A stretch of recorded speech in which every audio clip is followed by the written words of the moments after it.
How many deaths will you have to end the campaign? Me? Act 3 cruel. What's going to happen is I'm going to overflow their integer amount, and it's going to end up probably being either the infinity sign like D4 where it got bugged and we literally saw infinite sign for damage, or it's going to be like RuneScape where it caps out at 2.147 like billion. I'm surprised she's not running like, you know, cast on channeling. There should be other moves also. This is a bad, but right here, this is a bait build. She watched some dog YouTube video. I don't even see any energy shield. Just a bad build, honestly. What the hell does the monkey actually do? What the, he said the line. Technically, what the monkey is doing is giving us infinite, repeatable content until launch of the game. Only a few more days to go. It is bright and early here in Alaska. Still cold, still snowy, still kind of garbage. We have multiple bits of news today. GGG just released the Twitch drops. Oh, 2 weeks of Twitch drops. We'll be offering the Chimera Pet for purchasing or gifting 2 subs of any tier. Oh my God. Log in. We will be live on launch. Temporal Lord's Portal. Oh shit, this looks great. Chimera Pet. Oh my God, that pet looks better than any microtransaction you could purchase. You have to have this pet. This is literally mandatory. Oh, it's so good. It's so amazing. It's so worth 2 gifted subs to this channel. Right, guys? So week 1, Energizing Bolt Flask Effect and Halo of the Righteous Helmet Attachment ends the first week. Week 2, Temporal Lord's Effect Porto. How the Twitch drops work exactly. So there's going to be 2 different types. There's ones that you just watch the stream and you get free cosmetics, basically. You can just pull up the stream, watch it for 3 hours, you get your thing, you're done. There's also a support the streamer, which is for the pet, which means on the launch of the game, not right now, on the launch of the game, you will give 2 subs to the channel and you will receive the Chimera Pet. That's actually pretty cool. You're planning to see a subathon for PoE 2 release? I will be doing like sub-related goals. We'll have goals for both in-game as well as giveaways, as well as funny things that we can do on stream. The same type of thing that we did last time, like hot sauces, all that shit. I'll also be doing like probably a 48-hour stream on launch. I don't think I'm going to do like an uncapped subathon that goes on for like months straight or anything like that, but we're going to do an event. We're doing one of these every day until launch. What class are people playing? Because I want to see if it's always the same answer. DM wants to see Warrior win for once. Don't tell him my secret. Yeah, again, dude. I hate to see Ghazzy win every day. Always the witch. It's always the witch. Wait, we have Path of Exile patch notes? Holy shit, log in. Wait, hold on, what is this? A Path of Exile 2 patch notes. Here we go, boys. Added the game. Pog, huge. Added the button that automatically says, holy shit, this looks absolutely beautiful. Nice, nice, huge. Added new ways for players to die. Content for Zizaran. Oof. Man, I had to go right for the throat there, didn't she? Upgraded the passive skill tree so that new players say, what the fuck, even louder. This is a buff. Heralded in a new era for the Path of Exile community. Enjoy. Nice. Okay, banned for spoilers, please. Early access. People are asking about preload, download to ensure they can play and launch. To comment this, we'll be making a standalone PC client available for download at 5 p.m. PST. We're looking to making pre-downloadable for other platforms or updates when it becomes available. Updates for other platform. Xbox pre-downloads available. PlayStation Founder Pack should go live 24 hours before early access. Okay, so we'll have to preload the standalone and then we'll download Steam once it becomes available. So yeah, we'll have to start with the PC client and then we'll swap over the state of PoE content for the next 3 days. There's still room on that screen. Did you watch the Zizaran interview? Yes, we watched Zizaran's interview last night. And the Zizaran interview last night was actually very interesting because it looks like hardcore is going to be more viable than I originally thought. Because effectively there's going to be like a pause menu that when you pause, you can just reset the boss. What happens if they log out and wait until the next day? So you can always log out at like resurrect a checkpoint effectively, or like log out and just wait for time.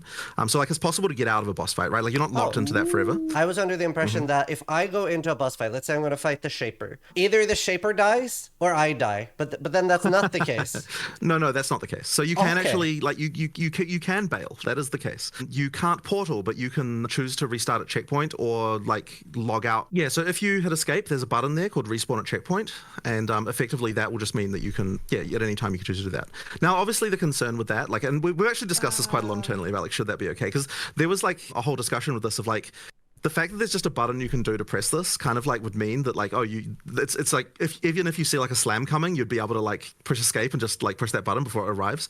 And that is the case. But the thing is, if we required you to log out and wait 15 minutes, that would kind of be lame too. And the counter argument to that one was like, oh, but like that's at least more friction to actually doing this. And it's like, well, yeah, but then do you really want the strategy to be that you have to log out and wait 15 minutes? Like, it's just kind of lame. So in the end, we kind of decided to do the more, I guess what I would call player friendly thing of just like, you know, that option is there for you. You can leave. If you just Alt F4, right? What will happen is when you log back in, you'll be in exactly the same place you were, which is like, but that's more, that the feature there is more about like trying to make sure that you don't like lose your place when you're just playing, right? And you disconnect for a reason. Yeah. But if you want to choose to leave the fight, you can decide to do that. Like that is okay. I actually hate this, just another thing with that, by the way, is like I believe that the feature where if you lag, that the game gets paused. I believe that did get done, which means that even if you just have like internet lag, the actual server will pause while the lag is happening. So then, regardless of whether you get disconnected or not, you're not going to die during the middle of an internet lag spike. So if you were kind of worried that if you go into a boss fight on hardcore, you're pretty much ripped, like there's going to be a way out of that. There is no way to portal out, but you can like reset out. Also, yeah, the auto pause on lag actually seems like a pretty big W also. So if the servers start lagging, instead of just you wait for a moment to find out your character's dead, it like will auto pause if it times out for too long. That is another huge W. So hardcore is looking a little bit more viable, though the man himself did literally say he doesn't think hardcore is viable for your first run until you learn the bosses. However, from this interview, it does seem like if you plan to play hardcore, it is a little bit more realistic than before. So I'll probably be starting hardcore, and we'll see how far we can actually get in hardcore. I mean, I'm assuming you guys would want to watch that, right? On launch, I go hardcore, we go warrior, we go as far as we can. If we die, we die. Would be more enjoyable to watch in the beginning anyway. I don't like the pause on boss stuff. Yeah, I'm kind of like 50-50 on that as well, to be fair. But it is also much more difficult than PoE 1. And PoE 1 literally has a logout that you can just go back into the fight. Spam pausing the boss fight to see the next attack is weird. Yeah, I mean, just don't do that. I mean, I don't know what to say. Like, if people are going to literally, like, spam frame by frame the boss fight, like, get a life. Then again, that's probably going to be the meta, and I'm going to be clipped this and then send it to myself in the future, right? Okay, we got a bunch of things to watch today. We have Ghazzy, the most GIGACHAD class for Path of Exile 2, talking about the warrior. We have a director interview with Jonathan here. We have Pox talking about Chronomancer and Blood Mage. Which one should we start? Should we start with the Warrior GigaChad overview from our boy Ghazzytron? Now, if I watch this and my boy Ghazzy is shitting on my class because he's a minion Andy, I'm going to have some words to say to him. Okay, once again, Ghazzy looking like he's permanently blurry. CRTV looking ass. Ghazzy had 100K on YouTube today? Look at that. Congrats to the boy. The man about to get one of these. Wait, hold on. You can't see it. I earned these. I got to have these sitting right upright. Oh, you still can't see them. There you go. Ghazzy's about to get one of these. There we go. We did it. You got his new camera today? Hell yeah. Thank God. Man, I cannot wait for this new camera. Whoa. A lot of you guys watching this video are not even subscribed yet. As every YouTuber does, here we go. Ask you guys to hit the like button. Here we go, leave a comment. The reason we do that is because it actually helps the channel out comment, more than you believe. Subscribe. Like, it's absolutely crazy how much it does. So if you find yourself enjoying the content. Okay. Yo, Ghazzy with the rage. Shout out to my boy Ghazzy. Yo, Ghazzy, we're watching some clickbait YouTuber. That being said, congratulations on 100K, buddy. I love that for you. That's huge. Can we get a round of applause for our boy Ghazzy? But let's dive into the ascendancy nodes. First up, we have Answered Call. This grants you the skill Ancestral Spirits, which in the revealed footage actually just showed you. Ghazzy, say the line, Bart. Say what the monkey do. The problem with the monkey is that it literally got summoned. It went like this. And then he just ran off to a fucking tree and disappeared. Yeah, true, dude, true. Okay, hold on. We gotta do it one more time so that Frosty can clip it. Hold on. Spirits, which all right, Frosty, get ready. And yeah. Ghazzy, you fucked up because now Frosty, you gotta clip that and make that have him doing that in the hot tub, like into a microphone, like he's doing ASMR. I'm making the video for you. Boom. This was on the list to fix before the reveal, according to Jonathan in the interview me and Darth Microtransaction did during I was going to give him shit for butchering my name, but I realized I literally butcher his name every time I say it. Our Tavern Talk podcast, where we invited Jonathan Rogers to talk about this. And one of the burning questions we had was, what the hell does the monkey actually do? He said the line. Technically, what the monkey is doing is giving us infinite, repeatable content until launch of the game. It's given us a new emote. It's given us multiple videos. It's giving us mini memes. Okay? Get it right. The next one is called Jade Heritage. This grants you the skill Encasing Jade. Gain a stack of Jade every second. So this is a single 2-point connecting node with no follow-up. I actually didn't realize this was the node here. I'm glad he's pointing this out because this actually makes me feel better about this because I don't have to spend points on this. I actually don't care about the Jade. I feel like the Jade is a bait. I mean, just be good. Just don't get hit. Jade hater? I mean, a little bit. To be honest, yeah, a little bit. I'm kind of mid on Warbringer. Yeah, like it's really, there's almost nothing in here that sounds interesting. Like I have the Ancestral Spirit, which we literally don't know what it does. We have the Encased in Jade, which just stops you from dying, which I guess is cool maybe if you're like hardcore or something. The Warcry Bellow doing 25% is kind of cool. I mean, those are typically good like type of things, but I don't know how much I actually like care about that style of play. And then the Ignore Warcry cooldowns is actually very strong, but it's a horrible playstyle of having to like piano key, like slam a million fucking Warcries. The Warbringer seems to be way more fun to play than the Titan. I might be wrong. There are people out there that might like the Onga Bonga Slam stunning approach more than I think it's going to sound like when it comes to enjoyment. There are those people that enjoy that, Ghazzy, and they're called correct objective GigaChad players. Congrats to my boy. It's good to see him hit 100K today. Wait, Ghazzy, you want to chat real quick? Someone's saying ask Ghazzy about the Viper question. What does that mean? So you remember how they told us that there will be some rare monsters won't be able to be a rare of a certain monster type because it wouldn't make sense to have like a baseline monster that only does the normal attacks to be rare. Yeah. So they're making a separate version of those creatures to make them be able to be rare. So I asked them about specters in that topic. And they told us that, I just got confirmed from Viper that apparently you can make those rare versions of those monsters to your specters. They'll be considered a normal version, but they will have those extra abilities and or higher stats. So does that mean specters are like back on the menu boys? Are going to be disgusting or what? I mean, theoretically, it sounds insanely broken from a PO1 perspective. So, but it's going to be real fun. You know what build you're going at the start? Have you like calculated it all out? How much have you gone ahead with planning for your first character? Well, I'm going to do like a minion instability kind of SRS approach with the Infernalist, but I want to start with like a minion army first before I move over to it. But obviously minions all the way till I'm mostly done with it before I try something else. All right, well, I wanted to say, congratulations. I love you, buddy. It's great to see the YouTube going well, and huge props on the 100K. Enjoy that, man. Thanks for a nice year together of podcasts. Well, here's to another year and more to come then. To another year. Shout out to the boy. Okay, so there's a new interview. This is Path of Exile 2 director and when ARPG needs to succeed. So we have a news interview. Path of Exile 2 has everybody hyped, myself included, for the December 6th release of the beta. At all of the preview opportunities, I had the chance to sit down with Jonathan Rogers, the game director, and ask him a few questions. What are you doing over there that's keeping people into Path for over 10 years and excited about Path 2? I really think that it's being unafraid of innovation. Because people talk all the time about how, budgets get large and people get risk averse. I don't even think that's necessarily even the largest pressure. I think that what it is that even internal to the studio, a lot of people get used to how things are. They want things to stay the same. Like many people who work for a game company are fans of the game. And so you get that same pressure of like, we can't change our flasks work. We can't change this. We can't change that. You know what I mean? And so we just have to really try to push through that. Every time we've taken risks, it's paid off. Yeah, I'm glad they take risks because you kind of want to like surprise people, right?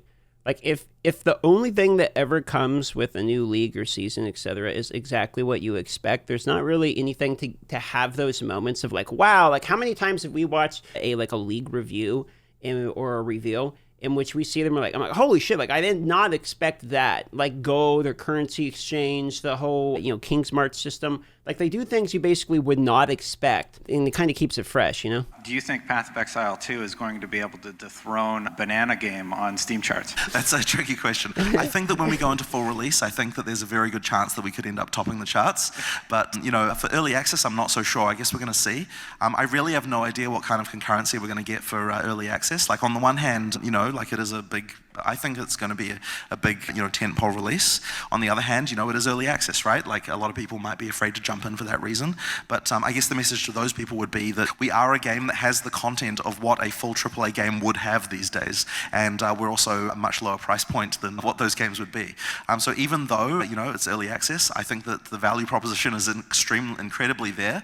And I think we should be able to see some pretty big numbers on launch of early access as well. PoE only number 2 sales on charts, shut her down. Where's it at right now? Let's pull it up. Yeah, so the number 1 is actually Steam Deck, which is hardware. So it's at least in the US right now where I'm at, Path of Exile 2 is literally the number 1 selling game. Is it inspiring to see so many successful ARPGs on the market right now? I think it is good because a rising tide lifts all boats, and especially with the kind of seasonal model that action RPGs do best with, there's room for people to play more than one action RPG at a time. But the big thing to me that I found is that when new games come out like that, they kind of set a new minimum standard, and we have to make sure we're meeting that standard. Like if they have features that players now expect, that means that we have to make sure we're adapting to what that new minimum is. And that makes it challenging, right? Like there are things we could have gotten away with before Last Epoch comes out, and then Last Epoch comes out, they have a few things going on that like have once again raised a minimum standard. We now Really?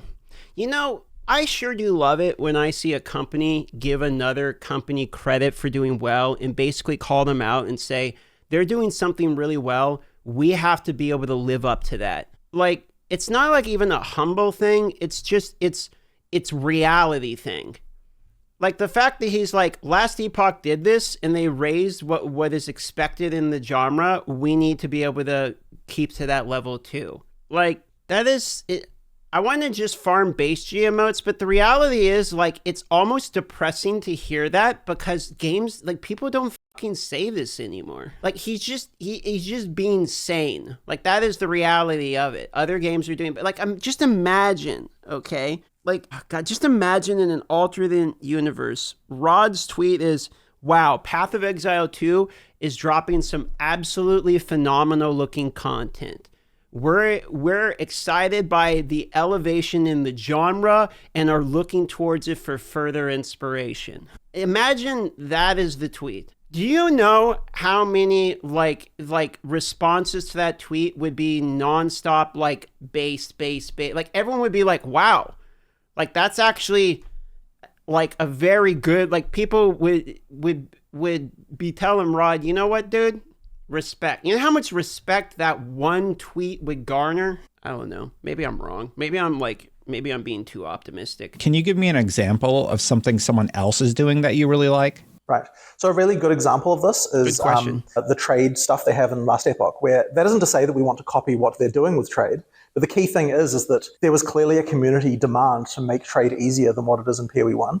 And when there isn't another game that's meeting that demand, we can honestly get away with a worse experience. But when there is, it's like, well, we have to do something about this, right? We have to. I don't know what, but hearing him like talk about other games kicking their ass and like with specific examples is so refreshing. Like, you know what it is? It's not even, I'm gonna be honest, I like Jonathan, but it's not even Jonathan. And it's not a GGG thing. It's a dev thing. Like when I watch these chats, I just enjoy hearing like the honest thought process in making the game. Like I actually don't even care that this is about Path of Exile. I know we're like farming PoE 2 right now, but it's what I'm realizing is when I hear this, like, I like hearing the actual like truth of them being real about another game doing something better. Like you don't hear that from just a dev. This could be about Mario and I'd still find it interesting, or Elden Ring or literally anything. Like it's amount of like, not vulnerability, but it's just like raw data that I feel like a company would never do because you're literally praising your competitor. Like that's what, like it's data. Yeah. I mean, like, I don't know the word for it. Like it feels like it feels like a bit of information that normally these people would not give. Fair play. Yeah. I don't know. Respect. Yeah. Something. I don't really, integrity, culture. Yeah. I don't know. You could put whatever really word you want on it. It's rare. To make sure that we have a trade system that's going to, allow that to meet the new minimum standard. Otherwise, people are just going to be complaining about it, and they're right to, right? Because once other games in the genre have lifted the standard, that's on us to improve. But PoE 2, I play every night. You have to, right? Like every night, I spend my evening playing the game. My son, thankfully, really enjoys watching it. It's just because like I need to see the kind of changes, and because every time you play a boss, every time you play the thing, you just learn a little bit more and a little bit more, and you just have to keep on iterating on it. So yeah, I pretty much have to play constantly. This man somehow got an early access review copy. What the f, Jonathan? You better not have a YouTube channel and start making guides. Right, boys? Get him! He's got an early copy! What's a non-ARPG that you've played and really liked? I mean, other than Balatro? Yeah. Oh my god! The actual perfect answer, bro. Like, this game was game of the year, dude. I play this game like every day or every other day on the PS5. Actually a phenomenal. I cannot believe he called out Balatro. Okay, what was the most recent thing? Oh, so the most recent one I was playing was Prince of Persia, that new Prince of Persia game that came out, the subtitle of it. The Lost Crown, yeah. So that one's pretty interesting to me. I think that there's a lot of really interesting combat design in that game, and I was paying attention to it quite a lot. Even though, as I said, totally different genre, but I think that there's a lot to learn from these kinds of action games and looking at some of the sequences and some of the ways things combine and so on. It's there's just sort of interesting inspiration you can take. And so that's probably the most recent one that I played that I was really kind of like, thought was really good. But it is honestly hard to find AAA games these days that have the kind of good qualities that I'm looking for in a game. So, that one was a nice one. Rip PoE 1. Right. Do you guys think that PoE 2 is killing PoE 1? Like, do you think this is TV killed the Radio Star situation? Like, do you think legitimately PoE 1 takes like a massive hit because of PoE 2? Make a poll. All right, let's do a poll because I'm seeing very mixed reviews. All right, we'll do a poll. 70% think it will. Will in the beginning because PoE 2 is a new game, but PoE 1 will never be forgotten. I think not necessarily kill the game, but like the player base. It's going to be a significant amount of people from PoE 1 go to PoE 2 for the launch and see what it's like. And then the people that just don't like the slower pace are going to go back to PoE 1 and play PoE 1. I think that's what's going to happen. First, okay, do you guys think Dreamcore is going to continue the legacy of what the monkey do memes? Everyone so far talking about Warbringer has continued the what does the monkey do meme. Let's see if Dreamcore continues. Okay, so the Warbringer is a warrior ascendancy, and so far, these are the notables that we know about. The nodes we're interested in for this build concept are Warcaller's Bellow and Great Wolf's Howl, which makes you ignore Warcry cooldowns. Okay. 50 to 75 physical damage. The Seismic Cry itself actually does damage. Knocks enemies back. 400% more stun buildup. With no cooldown, you could literally spam the War Cry. What if you stun lock the boss by spamming the War Cry because it does 400% more stun buildup? So your entire build is just that's your whole build. I mean, that could be kind of good. You never know, dude. It could be the most annoying build on the planet. You yell in their ear. Want to hear the most annoying sound in the world? We want to focus on Corrupting Cry, a support gem which makes the supported War Cry inflict corrupted blood on all enemies in its radius. Oh, shit. I didn't think of that. So you're stacking corrupting blood from strength stacking. Interesting. Huh, okay. Dreamcore's cooking a little bit here. 8-set cooldown, but you have no cooldown with the Warbringer Ascendancy.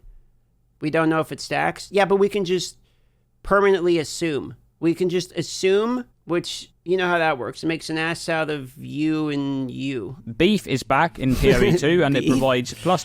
Yo, we can allocate beef, boys. Beef is back on the menu. That will be a useful notable to pick up. Urgent Call provides some instant recovery on Warcry usage, which will be useful, and another chunk of increased Warcry speed. So basically you just spam, you're spamming the cry for your actual damage. This will be, I think this should be dubbed the most annoying build in the world. Yo, shout out to Dreamcore. He's got great videos. Here you go. Let you in. I know, dude. Tell me about it. Yo, what's going on, dude? Yo, what up, brother? How you doing? Excited for PoE 2? Oh, hell yeah. I'm just sick of stalling, bro. We all been sitting here twiddling thumbs for like, what, a week? I've lost count of how many days, to be quite honest with you. That's why I'm doing this. I've been stalling hard for the past few days. It's been quite fun, though. I've been talking to like everyone. Getting like everyone's opinions and thoughts and like predictions. It's been pretty fun. Yeah, what prediction am I making? Or what are we gambling on here? Most it's completely random. Like just no way you're gonna get some of these. It's just completely random. So it's just for fun. All right, I'm down. All right. So the first one is introduction. What's your build and main skill or archetype you're gonna do? So I'm gonna go warrior. I'm going titan unless we figure out what the monkey do, and if the monkey do something cool, then maybe we do monkey. So first, real prediction, what will be the most OP skill in the game? The most OP skill in the game? I have absolutely no idea.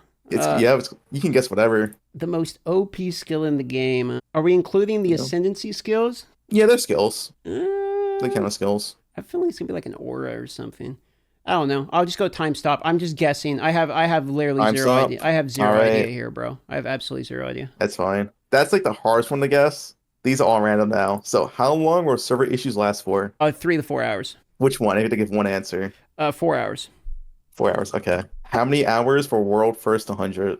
Oh, that's a good question. A world first 100, huh? Okay, are we arguing if there's an exploit or if there's no exploit? It's just, I guess exploit would be included. It's just whoever gets 100 first. Just period. Okay, like no matter what. Yep. I'm gonna say there's probably gonna be an exploit, or people are gonna be like repeating like Untainted Paradises or some kind of circle jerk.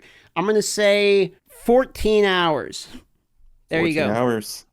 Wait, from launch? From 14 launch. hours? I'm guessing there's an exploit of some kind. It's a new launch, early access. There's gonna be some kind of fucking like glitch or something. That would be something if it's for 14 hours from launch. I'm gambling on there's a ridiculous exploit that happens. Okay, fair enough. Peak player count on Steam charts. Ooh, that's a good one. 1.2 million. Steam charts only, 1.2 mil? I'm gonna say 1.2 mil Steam, yeah. Okay. How many hours to reach the final pinnacle boss? Oh shit. I'm really taking a crapshoot here. I mean, so I think it's 14 hours. No one knows. If there's an exploit, but I think that's literally XP farming degen on an exploit. So I think the pinnacle boss is going to be significantly harder. Like I want to say like 4 days or something. Like I think it's going to take a while, dude. If you had to get hours, how many hours do you say? Hours? I'm going to go 60. I'm going to say 60. I'm probably overestimating. 60? Okay. I think 60 is kind of like fine, kind of accurate. Maybe 20. Yeah, who knows? It's completely random because we have no idea how long it will take, to be honest. No one knows besides I'm assuming DG. that's softcore. Yep, it's just whoever does it first. So probably is softcore. All right. First player to kill the secret pinnacle boss. First player? Yep. So you can guess random, like unknown player, or you can name someone exact. Okay. So like the obvious is Ben. If you want to like put your money on, if you're trying to, smart money says Ben. I'm going to give it to Havoc. I'm going to go either Havoc or Tai Tai Killer. Those are the two that I'm going to call. And I'll give it to Havoc. I'm going to have faith. All right. I know he's been there, he's played it. I'll say Havoc. He is the second most picked here, so it is a good choice, I think. All right. How many deaths will you have to end the campaign? Me? Act 3 Cruel. Yep, Act 3 Cruel. So I am 100% positive. I already know that what's going to happen is I'm going to overflow their integer amount, and it's going to end up probably being either the infinity sign, like D4, where it got bugged and we literally saw infinite sign for damage, or it's going to be like RuneScape, where it caps out at 2.147 like billion. That's a lot of deaths, DM. That's a lot of deaths. All right, I'm full campaign, including Cruel. We're including Cruel here. Yep. All right, let's go with, I'm going to go pretty high, to be honest. I'm going to say 62. I think it's going to be a lot. Oh, that's a lot. That's a lot lower than I thought you were going to guess. You want other people guesses real quick? Yeah, go. So Steel Mage said 180. Oh, Jesus. Am I overestimating my ability here? Captain Lance at 100. That Moss at 100. Okay. Well, maybe all right. Well, yeah, you got me sweating over here now. I'm but some people said low. Some like Venturo said 9. Ben said 16. Yep. What a god. It's all over the place. What a god. Hey, 62 is not bad. Maybe it's gonna be 62. I think it's a good guess. All right. How many hours until we get the first player nerf? Wait, the first nerf, like you're talking someone found out something and they have to nerf it already? Or what? Yeah, like a hot fix. Like a hot fix? Oh, dude, almost like, this spell's just doing too much damage. First day. I'm going to say 8 or 9. Wait, hold on. We got to clarify. Are you talking hot fix, like there's a problem in the game, or specifically a build-related nerf? Like damage is doing too much, they have to nerf a build? It's going to be a hot fix, probably to like some player power, whatever that could be. Okay, player power related. Yeah. All right. Yeah, I don't think that's going to be as soon. I still think it's first day. I'm going to say 9 hours. 9 hours? I'm going to say 9 hours. Okay. I think it's pretty soon. I think there's some kind of glitch that's doing something. Yeah, I agree. Which class will finish the campaign first? That's a good one. Finish the campaign first. Okay, so it's definitely not a fucking warrior. I want to say mercenary. Like, I feel like Havoc is playing Merc. Just saying. I want to say it's mercenary. I feel like the witch hunter is actually going to make a lot of these like fights a lot faster. If it's not mercenary, it's monk. I'm just going to lock in merc, but monk would be maybe a secondary for me. All right. And the last and most important question. How long will it take Quinn to finish the campaign in hardcore? I think Diablo 5 will be out. So that would be... I give him... On hardcore specifically, so I'm going to go with 2 months. 2 months. All right. 2 months. That's the longest guess here. I'll give him 2 months. Yeah. Actually, no, the longest guess is Rax, and Rax said he never finishes. I mean... That's pretty based. Can't take that from him. All right, DM, that's all the questions. Do you have any questions for me? Yes, I do. Shoot it away. All right, first question, where are you playing? Most likely Deadeye. Okay, why? It looks pretty flexible in terms of skills you can use. You can play as bows, you can play as crossbows, you can play as grenades. It's very good generically for just projectile stuff. It's have a lot of options. Okay, so you picked the boring option. Got it. Love that. Hey, grenades are pretty fun. I mean, look, bro, I'm playing a slow class where it takes me 3 hours to like hit someone with a hammer, and you somehow pick the more boring class. Okay, so the next question for you is the in-game economy. How long does it take for it to get fucked? Like, where's the dupes come from? Someone's magic. Like, how busted is magic? How bad is it going to be? Depends how long I take to find it. Oh, I like that clap back. I'll take it. How long do you think that's going to take you? You think what? Oh, you give it a week until you figure out the strat? The thing is, it's a new game. Just probably like it would be surprised me if there was 0 dupes. So it's probably gonna be week 1. It's a brand new game, right? GG is pretty good at cracking down on dupes, and if there is a dupe, they're pretty good at immediately fixing it and taking out the economy. But it wouldn't surprise me if something slips through the cracks because it's a completely new game. Okay, I got one last question for you. I'll let you move on to the other guys. Do you think there's going to be a meta around rotating people's atlases depending upon either the biomes they're in or the unique maps available, since you can't sell maps anymore? I think in party play, I don't think it's going to be that much of like a trade or like TFT thing. Maybe for Untainted Paradise because it gives EXP. But besides that, no. All right, bud. It was good chatting with you. All right. Enjoy your lunch. Thanks for on DM. All right, shout out to Foob Gun. That's the man, the myth, the legend right there. What do you guys think? How bad were my predictions? You think I was right on? Base fell. You tried. Way off. Foob Gun. Am I mispronouncing his name? It's not Foob Gun. Fub? Is it Fub? Fub Gun? Like that? Light on deaths? I think I'm not that far off on deaths. You think I'm actually going to die more than you think I'm going to die more than 62 times? World first 100's way off. I think there's going to be like an exploit or something. I think we're all going to die a lot. Yeah, true. I was thinking I had already seen Act 1 and 2. Act 3 I haven't seen or really seen any footage on yet. But forgot the cruel will most likely not be balanced well. Yeah, true. Yeah, probably be over 100% exploit. Yeah, I think there's going to be like a XP exploit or something. If there's an XP exploit, GGG will probably know about before they get to 100. Yeah, maybe. Can you pet that cat? Kitty's sleeping. I can't wake up the cat for a pet. Okay, I will be back again live tomorrow. There will be a preload December 5th, and we'll be playing the game December 6th. I'll see you all for the launch. And I'll see you all tomorrow, 12 p.m. PST. That is 3 p.m. Eastern. Cheers. Have a wonderful day.